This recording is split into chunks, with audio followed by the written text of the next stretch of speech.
Oke, baik. Assalamualaikum warahmatullahi wabarakatuh. Saya Mina Marsal Nurdin dari Gizi 3B dengan NPM terakhir 013. Di sini saya akan mempresentasikan mengenai penugasan esai mata kuliah Metabolisme Gizi Mikro mengenai mikromineral iron yang berjudul efektivitas konsumsi sumber zat gizi besi Fe dengan bahan pangan alami dan suplementasi bagi defisiensi anemia gizi besi.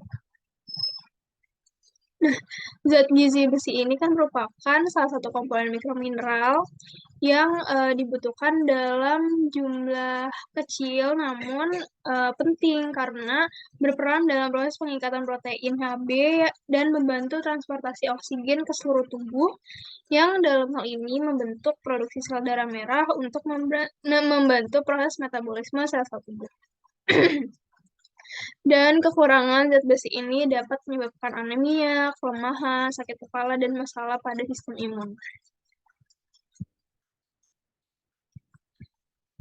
Nah, ini ada anemia-anemia itu penyebabnya bervariasi ya. Nggak harus dari kekurangan zat gizi, tetapi bisa dari penyakit kronis atau kehilangan darah.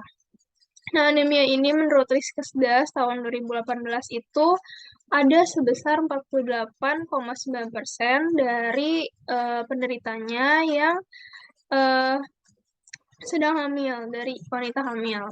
Dan terus ada prevalensi dari WHO juga pada tahun 2019, yang mana ada 40% wanita hamil di seluruh dunia itu mengidap defisiensi anemia.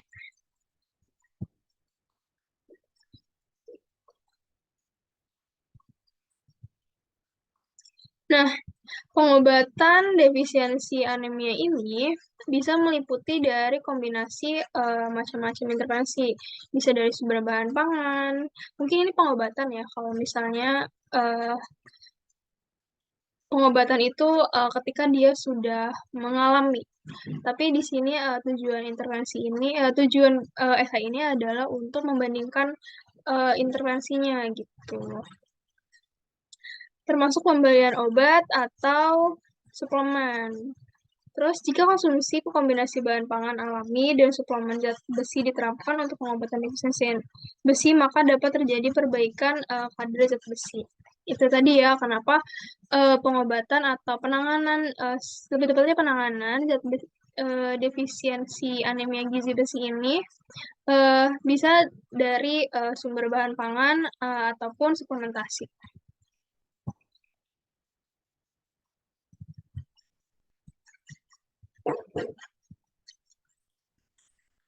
Nah, sekarang kita ngebahas mengenai sumber bahan pangan.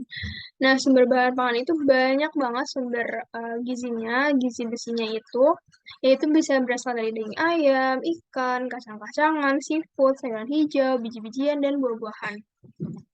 Nah, ini tapi harus diketahui juga bahwa efektivitas konsumsi bahan pangan sebagai sumber zat besi ini dipengaruhi beberapa faktor, diantaranya dari konsentrasinya, karakteristiknya, kondisi status gizi seseorang, terutama dia yang mengalami gangguan pencernaan, penyerapan di ususnya, dan demografi seseorang, meliputi usia, umur, dan jenis, dan faktor penghambat juga faktor peningkat penyerapan gizi besi. Hal lainnya itu ada konsumsi obat-obatan juga mempengaruhi proses penyerapan. Nah, di sini ada peningkatan. Bagaimana sih zat gizi ini bisa ditingkatkan? Nah, itu karena sumber zat gizi bisa ditingkatkan penyerapannya di dalam tubuh apabila kita mengonsumsi sumber zat gizi besi heme, yang mana hal ini tuh dipengaruhi dari kandungan mioglobinnya, di mana mioglobin ini itu menjadi faktor enhancer atau menjadi faktor peningkat dari zat gizi tersebut, sumber zat gizi tersebut. Nah, hal ini tuh berbeda dengan sumber zat gizi non-heme yang ada di sayur-sayuran. Makanya itu lebih baik uh, sumber bahan pangan yang berasal dari nggak selalu berasal dari tumbuhan, tapi sumber bahan pangan yang memiliki zat gizi Fe lah yang uh, bisa lebih efektif untuk penyerapan zat gizi besi dalam tubuh. Karena bahan pangan itu, apalagi dari tumbuhan itu mudah sekali ya, terutamanya kehilangan penyerapannya di dalam tubuh. Nah, ini tuh mempengaruhi dari bioavailabilitas sumber pangan zat besi itu. Nah, selanjutnya itu ada inhibitor. Inhibitor itu faktor penghambat. Nah, faktor penghambatnya itu terutama kita harus tidak apabila kita mengalami atau gejala atau sudah mengalami defisiensi anemia gizi besi itu kita wajib menghindari faktor penghambat seperti tanin, kafein, alkohol. Nah, itu karena faktor tersebut itu mempengaruhi metabolisme penyerapan zat gizi besi di dalam tubuh itu menjadi terhalang seperti itu. Dan pembersihan bahan pangan juga dalam hal ini harus diperhatikan karena adanya faktor kontaminan juga mempengaruhi zat besi itu tidak dapat masuk dalam tubuh. Terus proses masakan juga berpengaruh karena faktor suhu yang tinggi, pemanasan, pembakaran itu memicu zat gizi besi terdegradasi dengan cepat. Nah, hal inilah yang menyebabkan bagaimana sumber bahan pangan itu rentan untuk kurang terserap dalam tubuh karena adanya faktor inhibitor ini. Terus selanjutnya itu ada hasil studi. Nah, dari Departemen Kesehatan itu tahun 2016 memberitahu bahwa suplementasi itu selama 6 bulan itu meningkatkan kadar Hb dan menurunkan prevalensi. Nah, selain itu dari American Society for Nutrition tahun 2017 juga menunjukkan konsumsi bahan pangan itu yang kaya zat besi juga meningkatkan kadar Hb. Tapi konsumsi bahan pangan ini dianggap lebih baik karena dapat menjamin asupan nutrisi yang seimbang dan meminimalisir resiko efek samping dari suplemen. Hal ini dikarenakan bahan pangan alami tersebut mengandung zat gizi yang lebih kompleks untuk pemenuhan kebutuhan metabolisme tubuh. Nah, untuk itu, selanjutnya itu ada suplemen. Nah, tadi kan bahwa dari Departemen Kesehatan tuh bilang kalau suplementasi itu juga efektif dari penggunaan rutin selama 6 bulan. Nah, tapi maka dari hal itu konsumsi suplemen zat besi berguna untuk mendapatkan asupan zat besi yang cukup, terutama jika terdapat kekurangan zat besi dalam diet sehari-hari. Penggunaan suplemen zat besi dapat memberikan hasil yang cepat dibandingkan dengan pengobatan lain yang lebih lama. Penggunaan suplementasi besi dalam dosis yang tepat tidak menimbulkan efek samping yang berbahaya bagi tubuh. Secara keseluruhan, penggunaan suplemen zat besi dapat menjadi pilihan yang tepat untuk mengatasi defisiensi anemia gizi besi, terutama jika pengobatan lain tidak memberikan hasil yang diinginkan. Nah, suplementasi zat besi ini baik bioavailabilitasnya karena ketika suplemen ini dikonsumsi itu dalam lambung dipecah lagi rantai panjangnya menjadi molekul-molekul yang lebih kecil sehingga lebih mudah diserap oleh usus. Nah, dari usus ini dibawa ke aliran darah melalui pembuluh darah usus halus oleh protein transport besi yang bernama transferrin. Protein yang berperan ini mengikat dan mengangkut oksigen dan membawanya ke sel-sel darah merah yang terisi dari hemoglobin yang kemudian disirkulasikan ke seluruh tubuh untuk memenuhi kebutuhan oksigen di setiap jaringan tubuh. Nah, dari hal ini juga, tapi yang harus diperhatikan dari suplemen dengan keunggulannya tadi ya, karena ada penelitian bahwa si suplemen ini efektif selama 6 bulan dan keunggulannya itu tadi bioavailabilitasnya itu lebih mudah untuk diserap karena dibandingkan sumber bahan pangan yang mana tadi eh, ada faktor-faktor lain yang menghambat penyerapan sumber bahan pangan tersebut pada proses metabolismenya di dalam tubuh. Nah, suplemen ini yang perlu diperhatikan adalah apabila dikonsumsi eh, lebih lama ini bisa menyebabkan keracunan dalam jumlah yang berlebihan.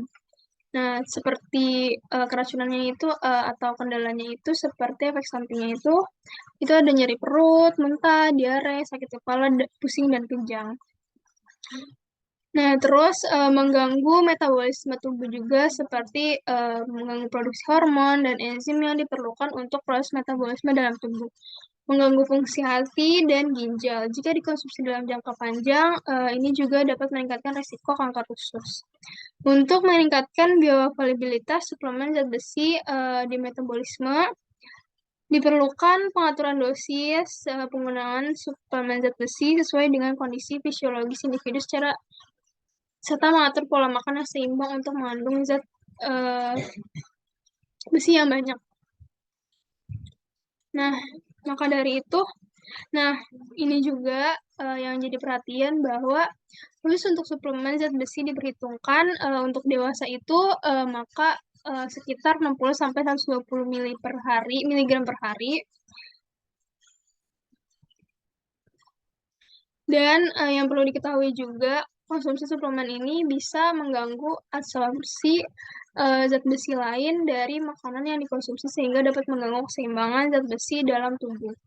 Jadi kesimpulannya, baik bahan pangan ataupun suplementasi untuk penderita defisiensi anemia defisiensi besi ini sangat penting untuk penanganan pencegahannya. Karena tadi dari kedua jenis pengobatan, jenis penanganan tersebut itu memiliki keunggulan dan kekurangannya masing-masing yang saling melengkapi. Dan mengenai konsumsi suplemen yang bisa mengganggu penyerapan zat besi dari sumber bahan pangan, maka dari itu untuk penderita defisiensi gizi besi itu harus mengonsumsi sumber bahan pangan dan suplementasi ini di waktu yang lebih dengan rentan yang lebih lama, lebih memiliki jarak gitu. Nah, terus juga suplementasi besi dan zat gizi besi ini baik dikonsumsi ini karena tadi ya saling melengkapi. Karena selain di mana keunggulan sumber bahan pangan yang memiliki zat gizi besi ini uh, dia yang bisa memberikan uh, kebutuhan zat gizi zat gizi besi lainnya dalam tubuh yang lebih kompleks dibandingkan suplementasi. Nah, itu juga yang masih perlu untuk dikonsumsi. Nah, selain itu juga suplemen ini perlu dikonsumsi karena tadi bisa membantu uh, zat gizi besi dari sumber bahan pangan yang mana dalam penyerapannya itu masih membutuhkan proses lebih panjang dibandingkan suplementasi besi. Nah, yang perlu ditandai lebih lagi tadi untuk menghindari keracunan dan overdosis itu sebagai penderita anemia gizi besi ini harus terus konsultasi dengan dokter apabila gejala tersebut atau penyakit tersebut masih belum tertangani. Dan perlu diketahui juga bahwa konsumsi zat besi ini harus memenuhi dosis harian yang aman untuk dikonsumsi. Mungkin cukup sekian dari saya, kurang lebihnya mohon maaf. Wassalamualaikum warahmatullahi wabarakatuh.